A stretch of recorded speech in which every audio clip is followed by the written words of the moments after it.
So, tapos na tayo sa ating squash. Big squash. Ilang kilo kaya yun?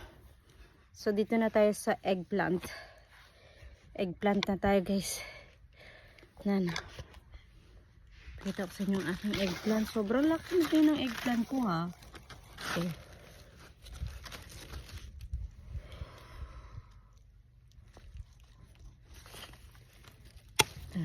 See?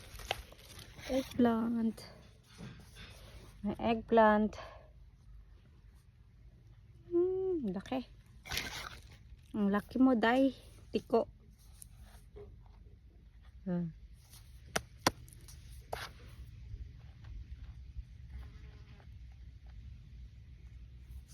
Lagyan natin dyan sa lalagyan.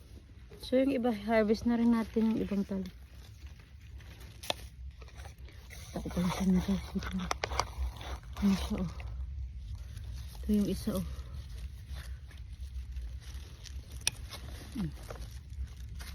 Ito na siya. Ang cute. Harvest kong eggplant. Super cute. I love it. Kasi ko nang na-harvest, diba? So, that's it, guys. Harvestin ko naman yung isa kong maliit na kalabasa doon sa kabilang area. Thank you for watching. Bye-bye!